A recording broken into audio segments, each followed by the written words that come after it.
Folks, welcome back to another episode of the I Am GPH podcast. Today, we are entering the world of policy and law. Our guest today is Jean Bae, who is the Clinical Associate Professor of Public Health and Policy Management here at NYU GPH. Jean Bae is actually from Harvard Law and has moved her entire career from Harvard Law to now at GPH, and how policy influences our world, what we can do with policy. This podcast is going to be all about that. I'm so excited to learn it and share it with all of you. Jean Bae, welcome to the I Am GPH podcast. Thank you. I'm very, very excited to be here. I have to know, how did you stumble upon public health? People have come on our show from all kinds of backgrounds. They've come from nutrition, food, chefs, everything. How did someone from Harvard Law make it over here? That's a long story, but let me say it as succinctly as possible. I started out thinking I was going to become a lawyer. I was specifically interested in becoming a human rights lawyer. And I have done quite a bit of human rights advocacy, but at the same time, I also realized that there are only maybe like handful of people in the world who can call themselves truly human rights lawyers. And I was definitely not Amal Clooney. So I realized I couldn't, there are still people who pursue that route. If anybody, who's listening or watching this thinks that's, something they want to pursue, I say they should. In my case, for many practical reasons, I decided to then just essentially build experience in becoming a litigator. And I definitely worked in, corporate litigation for a while to pay off my loan. But I have to pause you real quick. What is a litigator? Very good question. So lawyers, when they practice, generally fall into, I would say, like one of the three buckets. Either they are the kind of lawyers you usually see in news and movies and TV shows, meaning people who go to court, people who argue, right? Those people are called litigators.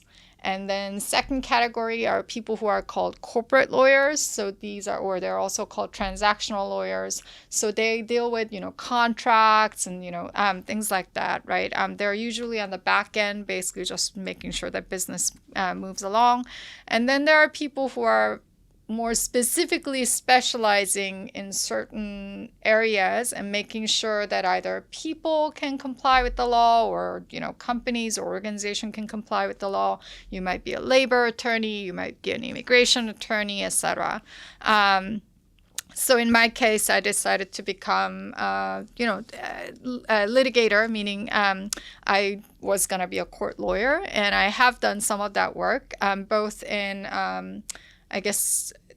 in plain language, for-profit setting, and also more pro bono nonprofit setting of helping clients. And nonprofit was the one that, really sort of made me feel rewarded. So I knew that I wanted to pursue a career that was more dedicated to a social cause. But as I was involved in lawsuits, I was a little bit frustrated by how slow the lawsuits were. Usually they take many, many years. And a lot of times the result you get might not be what you're looking for exactly.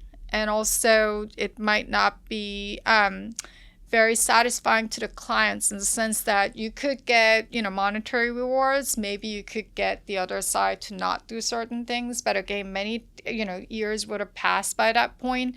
And there is, apart from the sense of victory in court, there's usually a sense for the client that, but I really wanted to fix the system. And that's not happening. And that was something that I really started feeling.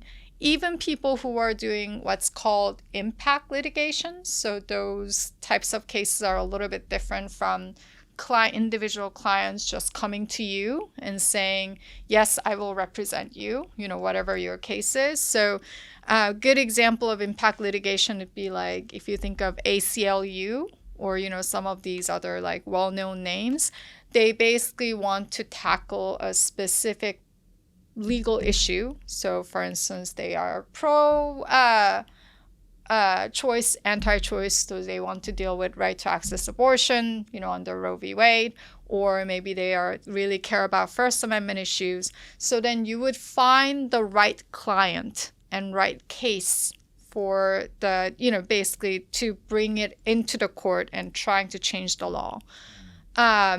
Even for those people, and I have worked in that environment a little bit when I worked for Center for Reproductive Rights, it is, again, like, it's kind of a bit of a gambling as to whether it would actually lead the way you want. And even more so than directly working in policymaking, because you're, it depends on the judge. It depends on how the law is interpreted, and there's a lot of ambiguity there. Some people definitely really thrive in that environment. Also, definitely lawsuit is like very confrontational, right? Like two parties, fighting with each other. And I definitely have friends who like work for ACLU and like, really like love that kind of thing. You would think I would have known a lot earlier, but one thing I realized was I actually did not like getting a nasty letter from opposing counsel first thing in the morning, and I think I felt like, there has to be a better way for me to address policy, and like more directly and more comprehensively. And then I mentioned that I was working at Center for Reproductive Rights, and at the time how did you end up over there? So that is a good story. As a corporate lawyer, good story as in how hard it is. As a former corporate lawyer who did not have any policy or specific health background, or even like really a lot of non-profit oriented credibility, it was very, very hard for me to get a job right away. So I actually applied for a position there. I went to the final round and I did not get it, but they had another position open that was like called volunteer attorney. I think they were looking for like a short-term internship. I said I would love to stay even if I'm not paid. Obviously, I could do that because I had some savings. And they were initially very hesitant. They felt like someone of, at that point, my experience should not be taking that position. But I was very, I was very passionate about it. So I was taken on, and that turned out to be a great experience. And there I met some policy people who were starting out. At the time, the policy team was not as big as it is now. And particularly one of them was writing a report, like, for instance, the impact of the Hyde Amendment, which is a federal law that bans any federal funding from going into abortion services. Yeah, it still exists. And how that disproportionately affects Black and low-income women. And so she had, written all these reports. She was doing briefing. And I just was completely blown away by her report, as in, oh, wow, this is like, she doesn't have to rely on a case and make something. She's just really talking based on data and based on, very sharp policy analysis. And she's even proposing this is how it should change. And that was when I was like, this is so cool. I want to be involved in health policy. And I noticed that she had JD and PH. So that's when I realized, okay, what I'm missing here is the public health training. And that's why I decided to get MPH. And I came to GPH for my MPH. I was the second year graduate from the program. And that's, I think the MPH program, not just because now I'm associated with GPH, I think getting that degree was really crucial for me to be able to make that transition into public health and health policy. Oh boy, there's a lot there, and first off, a degree at Harvard Law is no easy feat, right? It's a very challenging experience. You went through it, and then after that, you're going into litigation, having these experiences. It's such a gift that these random experiences took you into the direction of coming here to GPH and experiencing, like, this is what I want to do. These are the skills I have. I want to utilize these skills over here. Yeah. The skills you have in law right now. Many people, when they even look at, like you mentioned, Amal Clooney right now, people have that vision of themselves. What was it for you? How does your law degree right now serve you and not serve you in the world you're in GPH? Have you had any experiences like that? Yeah, absolutely. I have a lot of students who ask me, should I go to law school? And I would say not just because I usually describe myself as recovering lawyer, but I think law degree definitely can be very helpful, even though I'm not actually practicing. I still use my law degree for pretty much all of my research. And it also is very important for me in teaching some of the courses that I teach, like public health law. And even before I joined NYU, the work I did in the City Department of Health and City Hall, I don't think I necessarily needed MD to do everything, JD to do everything that I did. But I think it definitely helped me get into a more mid-level, senior level positions. And also it helped me navigate certain very specific legal parts of policy. So in that sense, law degree definitely has been very helpful. One thing that was very humbling experience, and which is why I tell students usually when they ask if they want to go to law school, I usually tell them you should, if you haven't worked, try to work in policy. If that is genuinely what you want to do, work in health policy and see if you need or want a law degree or not. At least give yourself a year and then decide.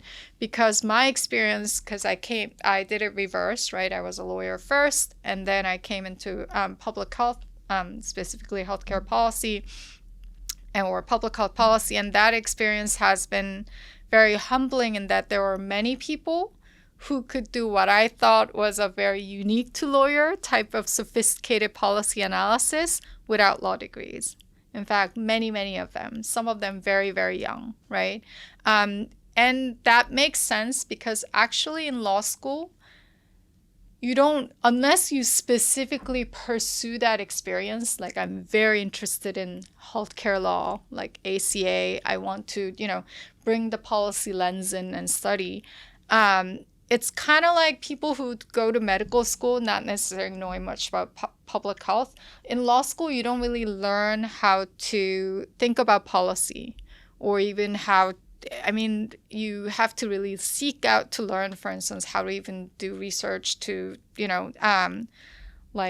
understand statutes, legislative history, what happens, how to interpret it, and all that kind of stuff. And a lot of that actually is an acquired skill from my work experience rather than what I learned in law school. So I think in that sense, it makes sense that people can just pick that up in, through their work experience very, very well a lot of times.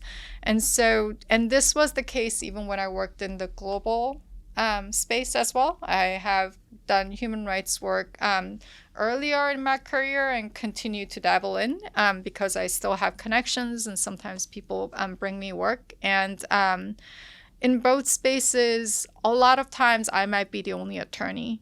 Many people do not have law degree, but they can still have, they can still move policy, they can still analyze policy, they can still, implement policy. All of that is still possible. Law degree, I think, is only helpful to the extent if you want to go really high up in the rank and you want some kind of terminal degree and you hate PhD and that's, seems like a more achievable thing for you. Or I think you are specifically looking for that legal lens. But generally, my experience has been in policy, law degree is a plus, but not necessity. Before we get into the whole policy section, because that's the world you're in and that's the world most of our students are actually going to contribute to over here. The person that's out there like you, the Jean before coming to MPH, getting an MPH over here, what would you tell the lawyers out there? Why is it important for them to have someone who's a lawyer or someone with a law degree to have a seat at the table when making these decisions when it comes to policy and anything to do with how our lives are influenced, frankly, when it comes to the legal system? So I think I can answer that in two ways. You can take four ways if you like. One is I think they should come to the table to, again, be humbled and learn that what they thought was the whole universe of like, if I change this law language this way, everything will be solved.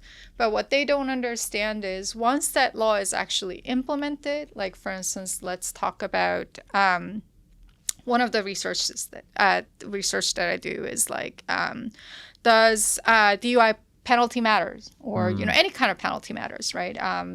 You need to make sure that you have the right car restraint for the children who are in the cars, etc.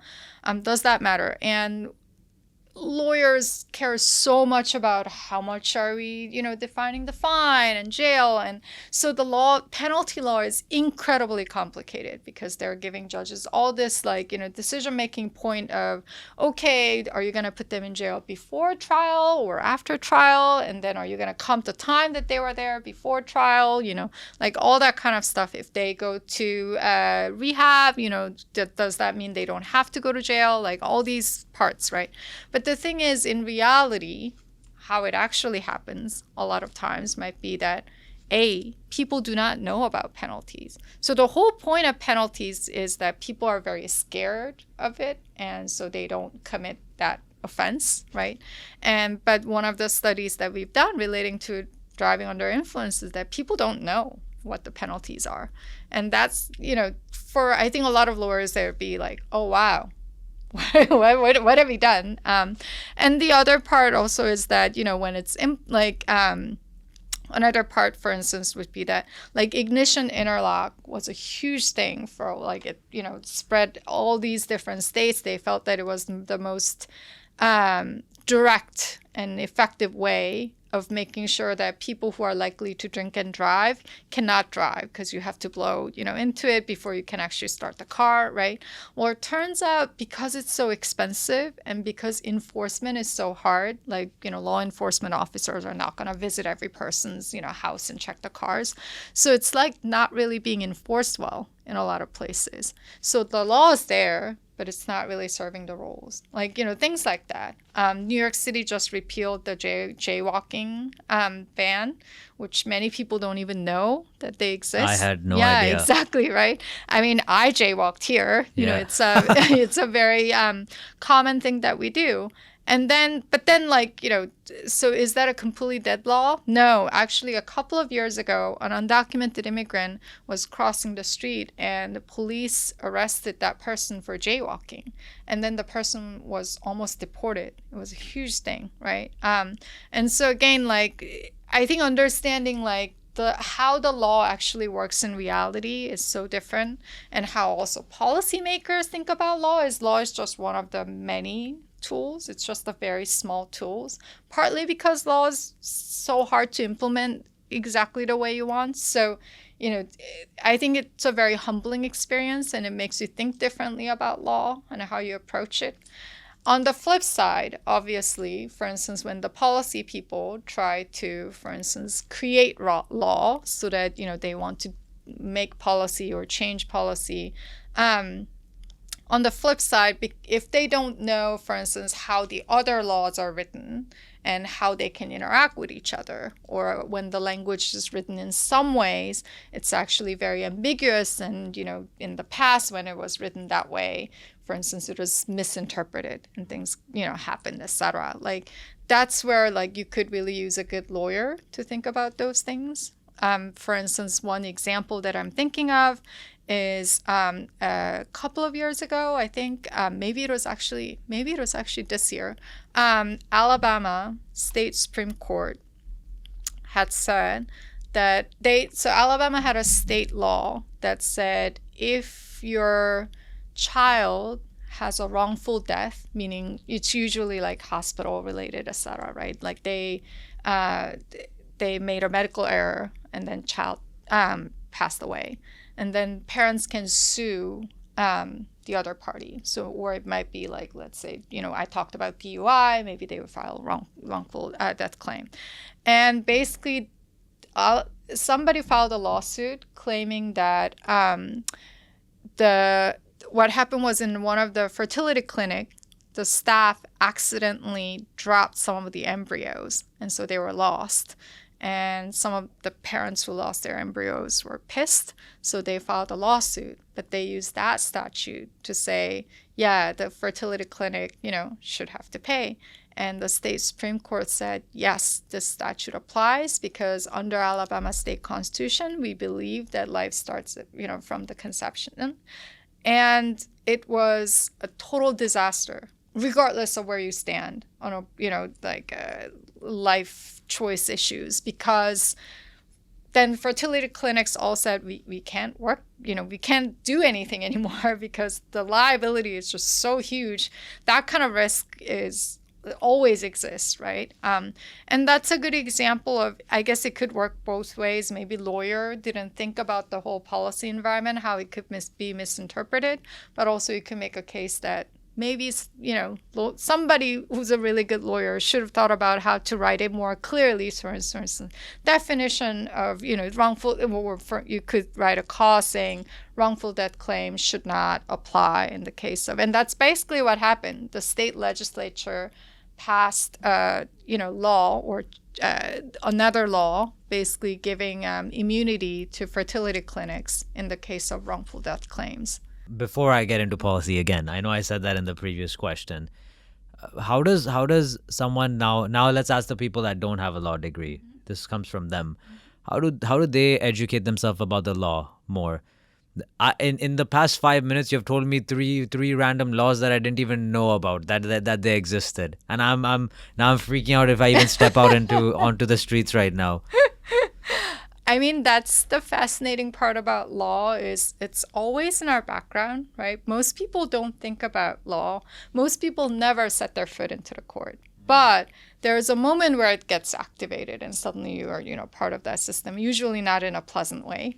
I would say I think it's more that if you're serious about policy and you want to really stay up to date on policy, both in terms of how it is now and whenever, for instance, new regulation comes out or a new bill is introduced in Congress or state legislature, like what does that mean?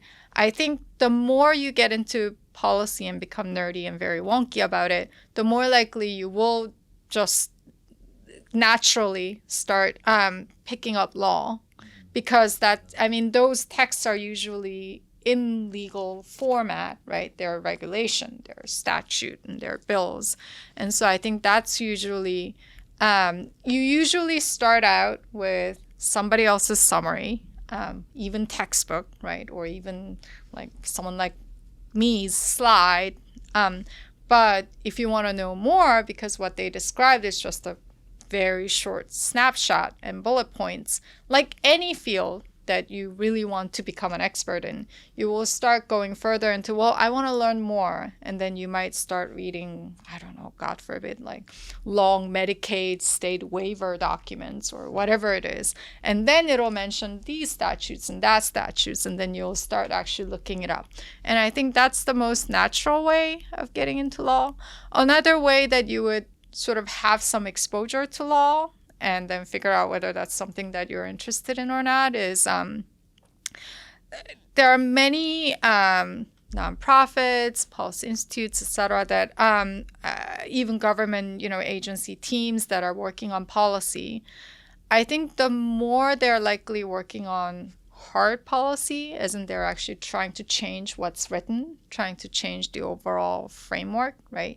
An example, I'm trying to make this more concrete. Let's say Obamacare. You could be somebody who's working on an Obamacare that just wants to make sure people actually sign up for health insurance, and that's what you're focused on. And so you want to make sure there's an outreach, information. That is kind of a policy, as in you want to make sure there's enough funding, you want to make sure there's enough guidance, but it's actually closer to maybe like management implementation. But if you're somebody who's more, and usually those people who are involved in that would also say, I do some policy and some management. But if you want to get more into harder policy, which is like, I want to see what's changing in Obamacare law and how that's going to affect us, let's say New York City or specifically the Bronx or specifically immigrants, or you're like, I want to see how I can change that policy. Like maybe I'll file a lawsuit, or maybe I'll lobby and try to change law, etc. I think those, again, the harder, like the more you get into the actual policy side, the more likely you'll interact with law. So for instance, for your practical, work experience or whatever that you're doing, try to find an organization that's, trying to do more of that at the intersection of law and policy and actually doing that kind of work, as opposed to maybe more soft side of like, oh, we're just trying to implement this program. I think that's a very good way of also figuring out. Most of those places tend to have like legal team and then people who do policy advocacy kind of work. And so I think that's a very good way of also getting an exposure without having to read boring statutes and stuff. Yeah, I mean, when you gave that picture of the book as well, I'm sure people don't like the idea of that. Yeah. How is policy made or even influenced? Like, so let's get into the world of policy. You've been using that word as a subset of law, but it seems like law is a subset of policy. Yeah, I know. That's what a lot of people, and many people ask that question, even people who are very, knowledgeable. In fact, I recently was working on co-authoring a paper with many other professors, and I probably shouldn't be saying this, but they also seem confused by what is law and what is policy. But technically speaking, policy is essentially any kind of agreed upon like rule or, some kind of a hard hard set of this is what mandates, right? This should be done, this should not be done, there should be consequence or guidance, like that kind of thing. You're trying to set kind of what should be, how people should behave, how organizations should behave, how things should be structured. All of that is policy. Law is just specifically within that, basically something we call the term codified. So it usually went through either legislature, and so Congress passed the law, or agency using the authority from what Congress gave them might, issue a regulation, or, maybe you filed a lawsuit under the Constitution and created a new case law that interprets the Constitution or other statutes in a different way. So that's kind of, that's a very specific way of creating that set upon, agreed upon guidance, rules, etc. And so law is actually a smaller set, which is why I kept emphasizing that, lawyer can definitely help in policy, it's a plus, but the universe is a lot bigger. And so I recently had my friend as a guest lecturer in my course, and he works at an international organization called Clean Earth. And basically what it does is they're filing a lot of lawsuits, impact litigation, what I had described, to address environmental issues around the world, climate change, pollution, you name it, right? And but they also have a separate policy team in addition to legal team. And so here, they're using the term more differently. And I've seen that happen often, so which is why I'm describing sort of different way that people normally, not technically, but normally describe the two. So what he does in the policy team is he's not engaged in lawsuits, but what he does is he's trying to influence either legislature to pass certain bill or not pass certain bill, or he's trying to talk to the executive branch, or he's a European, so in his case, like European Union, to set certain goals or allocate certain funding. And so that's a very different role. He's not a lawyer. In fact, he's an engineer as a background. And but I think but legal team clearly also needs him, because again, law is a very blunt tool, and that can't necessarily address all these urgent issues relating to environmental health. And so, that's sort of another way that people talk about policy, which is, okay, we don't file a lawsuit and go to a court, but we are involved in other policy-making processes. So that's another way people distinguish the two. Policy does not work without specialization. Specialization is a skill. Yeah. Your heart is in it, and then the law is the systematized aspect to order everything that's over there, it seems. And you're kind of the best of both worlds in a way. right now. So that helps clarify, because what you said earlier, that a young GPH student is giving enough information and analysis to influence policy. Yeah. They're what are required. So the whole concept of law might not be as necessary if your heart aligns in this area. Yeah, and if you have the expertise to bring in, right? And if you have the expertise, Yeah. definitely. I know you mentioned some laws. We're in 2024 right now, in November of 2024 recording this. So you mentioned the Alabama case that happened. What are some other projects that you have seen or you have worked on where your law and MPH kind of connection came to life? So I honestly, the reason I'm in GPH, I guess having said all that about like, don't get law degree unless you know for sure. I think I'm here because I have a law degree. So when I started out in MPH at the time, even now it's not too common. It was people having JD joining MPH was rare. So I think in our class there were just 2 of us. And so because I had JD, could actually start working on a paid research project almost immediately. I was basically pulled into it. I didn't even have to apply. And that's only because it was a lot of luck, right? There happened to be a project that was launching that related to that. And so what I did was we looked at how 50 state laws are different from each other, relating to a very sort of what people would think of as common sense public health laws. And we use the term evidence-based laws. So for instance, seatbelt law. We know that it matters. It's good to have one, right? It's in that sense like, or people will hate that I say this, but alcohol sales hours. The shorter it is, the better the health outcome is in the specific jurisdiction, right? And so things like that, we looked at all these laws and how they're different from each other.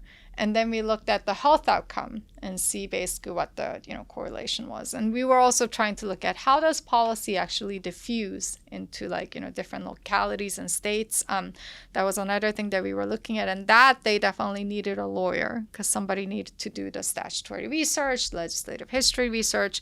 I mean, you can be trained without being a lawyer to do it. I sometimes do that with my MPH students, but it helps to, usually research will require that you at least need to have a supervising attorney.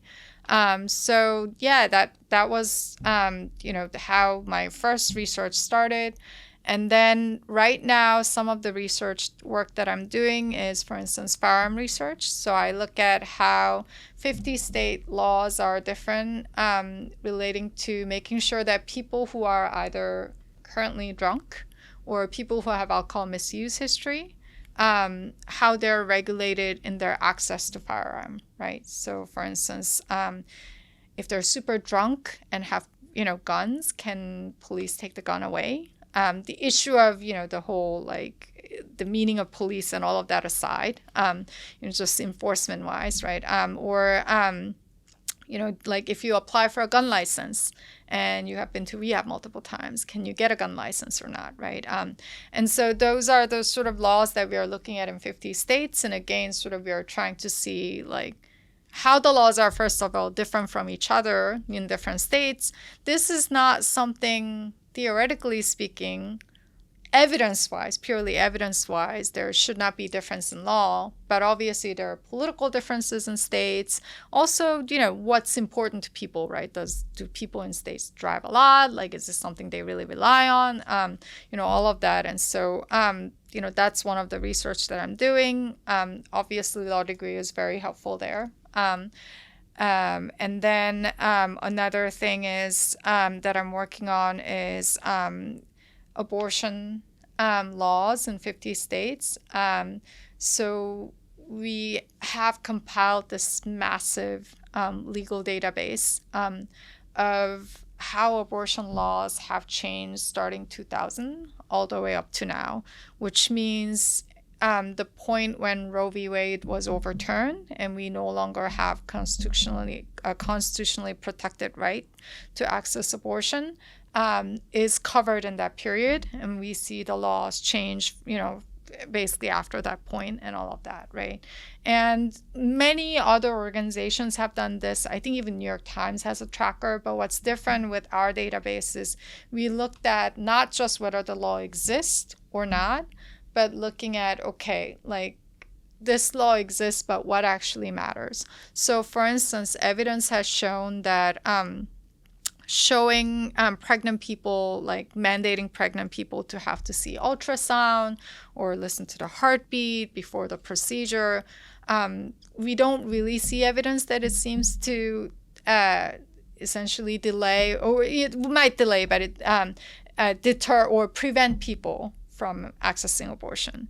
But for instance, waiting period is a lot more likely, or the fact that they have to wait to do all that might be a lot more likely, because that means more money, right? A lot of times you're going somewhere else to get abortion because accessing abortion is hard, especially in the states that have that kind of law.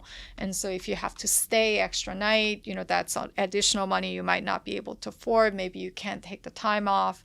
Or if it's a parental consent law, as minors trying to get abortion, do you need to get a signature from both parties?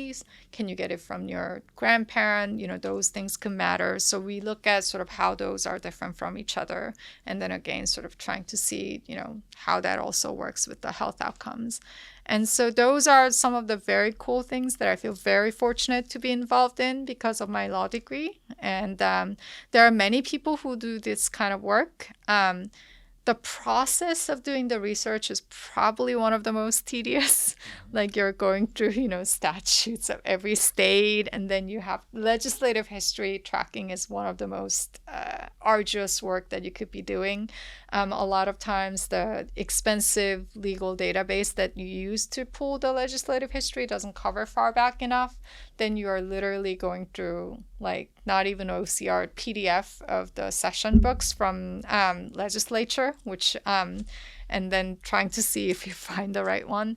But I think and then you have to code every line, which is also very tedious. But once that data is completed, now you put what was before just very wordy thing into a numerical data. And then you can now use that to do a very cool analysis in a lot of ways. And so, yeah, there is a whole group, public health law research group. Okay. Essentially scholars like me who do this kind of work. And we are all very nerdy. We get very psyched by this kind of analysis. While you are nerdy, you're also inspiring with this kind of work, and it's really influencing. I can see the excitement in your voice when you're talking about it. And I'm sure students are also excited that are hearing about this, whether they are in the program right now, whether they're planning to apply to NYU, whether they're simply watching this podcast. What kind of work are students doing at our program right now when it comes to working with you and the type of stuff you do? And one more thing, how do you even get access to these projects for yourself? That was very interesting to see. I think, let me answer the second question first. I think that part is where my law degree came in really handy, as in they were specifically looking for somebody with law degree and then, have a research background. And so a lot of times I was lucky enough to have the projects come to me than the other way around. But also these happen to be the areas that I'm very interested in. So I have actively followed, right? So that's another part. And I think, and also, I mean, this is a shout out to, like when you're doing school program, I think it's, especially if you feel like what you want to do aligns really well with a certain professor who's already doing the work, I think building that relationship can really help you. So in my case, it was Dr. Diana Silver, who's a professor here. And she was very interested in this kind of like, policy diffusion model. How do states decide to adopt certain policy and not? And why do some do it together and some don't? Like, do they influence each other? Are they copying each other? And I think that is sort of aligned with my idea of I did law before, but now I'm really moving into policy and I want to see how I can influence the policy. And so I think that collaboration also has been incredibly helpful. That's how, Dr. Silver is a very established researcher, so she brought in grants and was generous enough to put me on a couple of projects. I think the students, I work with a lot of them. Actually, recently we had our Center for Anti-Racism had a poster session of students who have done work, and I think 2/3 of them were I had worked with in one capacity or another. The work that I have just described, trying to interpret law, code law. So many of my students do it. I'm always impressed how well they do it. They are not the primary coders though. So usually when you code, again, because you're now moving into numerical data and you want to make sure that that process is accurate. So you have two people doing the same work at the same time. And then I, as a supervising attorney, would go over, any discrepancies and resolve them. And so I have a law student who's working as a primary coder, but I have MPH students working as secondary coder.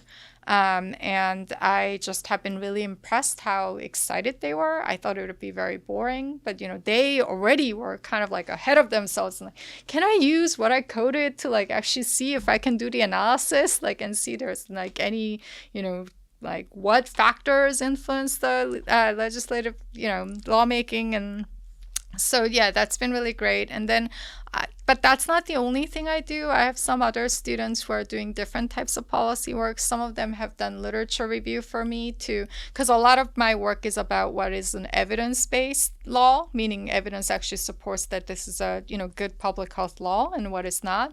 So they help me do that kind of literature review and make sure that our evidence is sound. Some of them might do their own project. They want to pursue their own research. I have a student who's very interested in sort of changing the healthcare policy, and both in practice and also legally, as to how disabled people are treated in the healthcare setting. And so we have thought about developing a self-taught course that would help both people with disabilities to self-advocate, but also for to-be healthcare practitioners to learn. And so, we have developed that together. That was totally initiated by the student themselves. And then with many of them, I also really encourage them to put their name out there, that they should not be shy. So I have at least right now 2 of them working on publishing some kind of a commentary or op-ed in peer-reviewed journals. So we are working together on that. And I, to be honest, particularly as a clinical professor, meaning teaching is the most important part of my job, there's nothing more rewarding than, just working with students and getting many of them super, super smart. They came here, be excited about nerdy topic, and then want to spend extra time on it and do it. And that's, honestly my favorite part of my job. It seems like there is countless, almost unlimited career paths when it comes to this area in the world of public health. What are common career paths, or if the student comes to you that I'm interested, I just loved hearing everything you're doing. What are career paths for me that I'm starting in GPH right now? I'm starting my MPH journey. I'm starting my journey at the school. What are paths that I can take in order to get into policy? That's a very good question. And I think actually this is something a lot of students, even now in the program, think a lot about. And I used to try to leave it open, because I was I don't know if I know the full universe, but one thing about me having been a lot of different spaces, even starting out as a lawyer, and then moving on to government. I also have had nonprofit experience, and coming here is, definitely part of it is I clearly didn't know what I was doing with my life. But the other flip side of it is I sort of have a sense of the, different landscapes and different work. So I would say in policy career, there are multiple paths. One is you could be working directly in the government. And that, as we learned in high school, you could be working in executive branch, or you could be working in legislative branch, or you could be working in judicial realm. That is, you become a lawyer and do that kind of work. You could also be working in You could also be working in non-governmental organizations. So that could be doing policy advocacy, or you could be doing more of a policy implementation. So your nonprofit is, in charge of that. So a good example is this sort of an intersection between policy and program. But, we were during the pandemic when I was working at the city hall, a couple of things that I've done was making sure that undocumented immigrants could access cash assistance, which they were not able to do under, the federal cash assistance.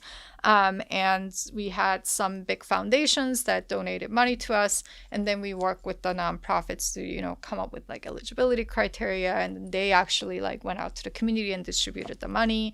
And then they provided us with the data and feedback and all of that. So you could be doing that. So that's more implementation side. Advocacy side is the ones who call our commissioner like every week and saying, this has to be addressed, this has to be changed. So, that's another side.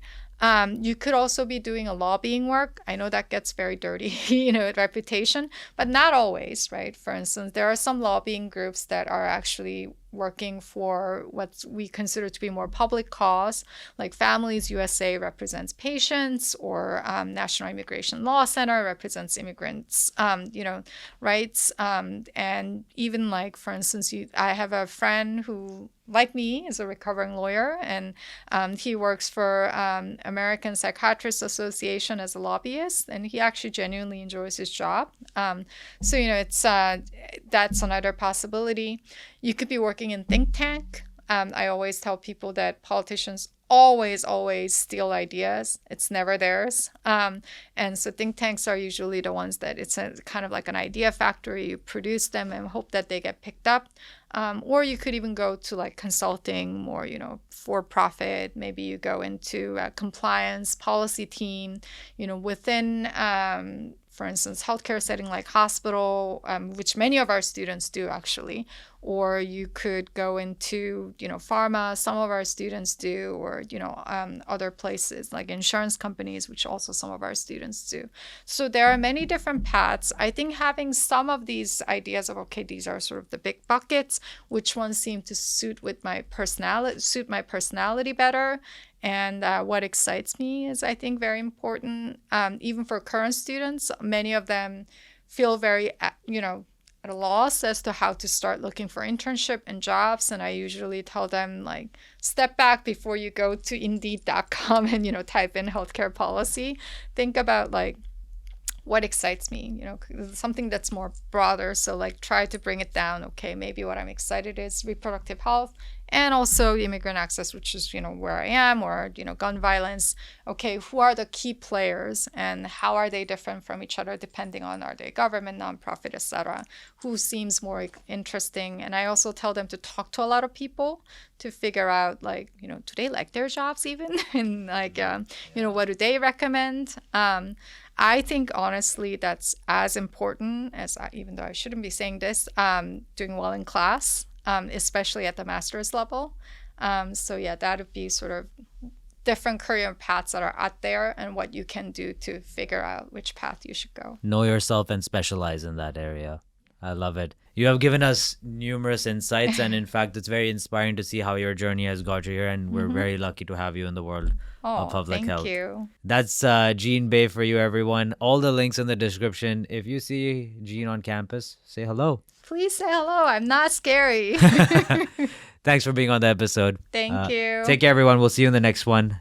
Take care.